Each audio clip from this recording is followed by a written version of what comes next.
자, 지금부터 한반도 남쪽을 다스렸던 가야의 시조 수로왕과 머나먼 인도 아유타국에서 바다를 건너온 왕비 허왕옥의 신비롭고도 운명적인 사랑 이야기를 들려드릴게요. 동서양을 잇는 이 놀라운 국제결혼 신화는 단순한 건국 이야기가 아닌 화합과 포용의 정신이 담긴 위대한 드라마입니다. 30분 동안 이 아름답고 장엄한 사연에 귀 기울여보세요. 아주 먼 옛날, 지금의 경상남도 김해 지역에는 9마을을 다스리는 9명의 촌장들이 있었습니다. 이들을 구간이라 불렀지요. 이들은 각자의 백성을 이끌고 있었지만 국가를 통일하고 이끌어갈 진정한 왕이 없어 늘 혼란과 어려움에 처해 있었습니다. 구간들은 나라를 세울 성스러운 왕을 간절히 염원하며 구지봉이라는 거북이 머리처럼 생긴 언덕에 모여 하늘에 제사를 올렸습니다. 그때 하늘에서 신비로운 목소리가 들려왔습니다. 여기에 사람이 있느냐? 하늘이 나에게 명하기를 이곳에 내려와 왕이 되라 하였으니 너희는 나를 맞이하라. 그리고 흙을 파서 노래를 부르고 춤을 추어라.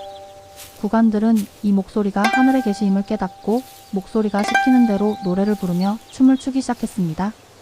그들이 부른 노래가 바로 구지가입니다. 거북아 거북아 머리를 내어라. 만약 내어놓지 않으면 구워서 먹으리. 이 노래는 하늘의 뜻을 받아 왕이 빨리 나타나기를 간절히 촉구하는 주술적인 의미를 담고 있었습니다. 구간들이 노래하고 춤추기를 멈추지 않았을 때 하늘에서 붉은 보자기로 싼 금빛 상자가 내려왔습니다. 상자를 열자 그 안에는 6개의 둥근 황금 알이 담겨 있었습니다. 촌장들은 이 알들이 바로 하늘이 보내준 왕들임을 확신하고 알을 깨끗이 씻어 따뜻한 자리에 모셨습니다. 그날 밤이 지나고 이튿날 아침 알들이 차례로 깨지면서 6명의 사내 아이가 나왔습니다. 아이들의 용모는 늠름하고 비범하여 보는 이들을 압도했습니다. 이 중 가장 먼저 알에서 나온 아이가 바로 수로였는데 먼저 머리를 드러냈다는 뜻으로 그의 이름을 지었습니다. 수로왕은 태어난 지 이틀 만에 키가 9척에 이르는 장성한 청년이 되었고 구간들은 그를 왕으로 추대했습니다. 수로왕은 나라의 이름을 대가야 혹은 가락국이라 정하고 이로써 가야의 역사가 시작되었습니다. 나머지 5 알에서 나온 아이들 역시 가야 연맹을 이루는 5가야의 왕이 되었다고 전해집니다. 수로왕은 나라를 세운 후 백성들을 덕으로 다스리고 성곽을 쌓아 나라의 기틀을 다졌습니다. 그러나 수로왕에게는 아직 왕비가 없었습니다. 백성들은 수로왕에게 하루빨리 왕비를 맞아 고통을 이을 것을 간청했습니다. 수로왕은 나의 왕비는 하늘이 정해준 운명의 짝이니 너희들은 기다리라고 말했습니다. 그때 바닷가에 사는 한 노인이 수로왕에게 찾아와 아뢰었습니다. 왕이시여 바닷속 용왕이 노하셨습니다. 왕께서 왕비를 맞이하지 않으시면 바다의 풍요가 사라질 것이옵니다. 수로왕은 이 말이 하늘의 뜻임을 깨닫고 왕비를 맞을 준비를 했습니다. 수로왕은 신하들을 시켜 왕비를 맞이할 배를 띄우고 멀리 바다를 살피게 했습니다. 신하들이 망연자실해 있을 때 남쪽 바다에서 붉은 돛대와 붉은 깃발을 담배 한 척이 파도를 가르며 다가오는 것이 보였습니다. 배가 가까이 오자 배 안에 타고 있던 사람들이 모두 땅으로 내리지 않고 바닷가에 머물렀습니다. 수로왕은 이들을 직접 맞이하기 위해 구지봉 아래로 내려갔습니다. 수로왕이 그들에게 어디에서 왔으며 왜 이곳에 머무느냐? 고 묻자 배에서 가장 먼저 나온 아름다운 여인이 대답했습니다. 저는 인도 아유타국의 공주 허왕옥입니다. 꿈속에서 하늘의 계시를 받았는데 가락국의 왕 수로왕이 아직 배필이 없으니 그에게 가서 왕비가 되라고 하셨습니다. 저는 하늘의 명을 받들어 멀고 험한 바다를 건너 이곳까지 왔습니다. 허왕옥은 자신이 진정한 왕비임을 증명하기 위해 배에 실어온 비단, 금은 보화, 그리고 거울, 비단신 등을 보여주었습니다. 수로왕은 허왕옥의 맑고 당당한 모습, 그리고 그녀가 보여준 신물들을 통해 그녀가 바로 하늘이 자신에게 정해준 운명의 짝임을 확신했습니다.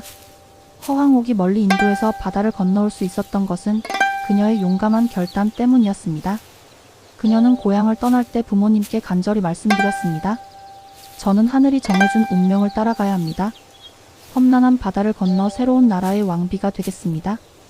허왕옥은 자신을 따라온 시종들과 함께 수로왕의 궁궐로 들어왔습니다. 수로왕은 그녀의 용기와 지혜에 감복하여 곧바로 성대한 혼례를 치르고 그녀를 왕비로 맞이했습니다. 수로왕과 허왕옥의 결혼은 단순한 혼인이 아니라 동양과 서양의 문명이 만나는 위대한 화합의 상징이었습니다. 왕비가 된 허왕옥은 수로왕과 함께 가락국을 다스리는 데 큰 역할을 했습니다. 그녀는 단순한 왕비가 아니었습니다.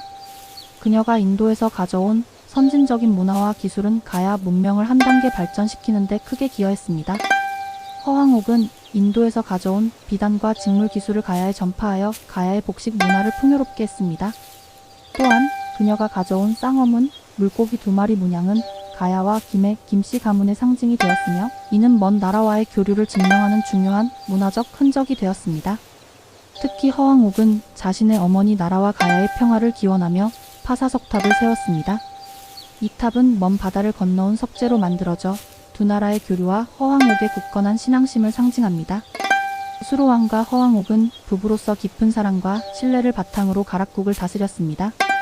그들은 스라에 10명의 아들을 두었는데 이는 가야 왕실의 번영과 영속을 상징하는 축복이었습니다.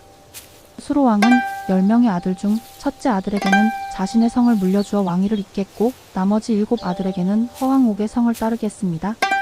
이는 수로왕이 왕비의 문화를 존중하고 왕실의 후손들이 서로 다른 성을 가짐으로써 가야 연맹의 화합을 도모하려 했던 깊은 뜻이 담겨 있습니다. 이 때문에 오늘날 김해 김씨와 김해, 허씨는 같은 뿌리에서 나왔다고 하여 동성동본으로 여겨지지 않는다고 합니다. 허황옥 왕비는 수로왕이 포용과 화합의 정신으로 가야를 다스리는 데 큰 영향을 미쳤습니다. 그녀는 이민족 출신이었음에도 불구하고 그 누구보다 가야 백성을 사랑하고 존중했습니다. 그녀의 존재 자체가 가야 사회가 다양한 문화를 받아들이고 융합하는 데 주저함이 없었음을 보여줍니다. 이러한 포용의 정신이 있었기에 가야는 철기 문화와 해상 무역을 발전시키며 주변국들과 대등한 위치에서 교류할 수 있었습니다. 수로왕은 150세가 넘는 장수를 누리며 가야를 다스렸습니다. 허황옥 왕비 또한 수로왕과 함께 평생을 해로하며 가야의 번영을 이끌었습니다. 두 사람이 세상을 떠난 후 그들의 무덤은 가야의 도읍지였던 김해에 나란히 조성되었습니다. 수로왕릉과 수로왕비릉은 오늘날까지도 김해에 남아 그들의 위대한 사랑과 건국 역사를 증언하고 있습니다. 특히 수로왕비릉 앞의 파사석탑은 허황옥 왕비의 먼 고향을 향한 그리움과 가야의 번영을 염원하는 마음이 담긴 영원한 상징으로 남아 있습니다. 수로왕과 허황옥 신화는 우리 민족에게 다음과 같은 영원한 가르침을 남겼습니다. 첫째, 운명적인 사랑과 믿음입니다. 허황옥은 하늘의 계시만을 믿고 험난한 바다를 건너 낯선 땅으로 왔습니다. 수로왕 또한 세상의 편견을 무시하고 그녀를 왕비로 맞이했습니다.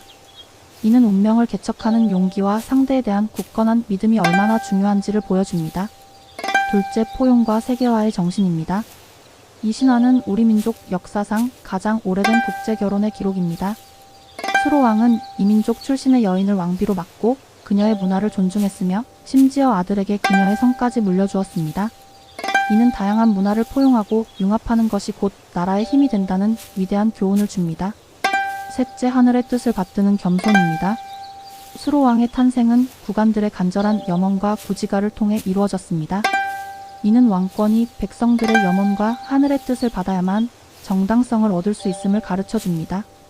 바다를 넘어선 사랑과 지혜로 가야를 건국한 수로왕과 허황옥의 이야기는 우리에게 화합과 포용의 힘을 가르쳐주는 영원한 전설로 남아 있습니다. 우리 모두 그들의 정신을 이어받아 서로 다른 문화를 존중하고 사랑하며 살아가기를 바랍니다.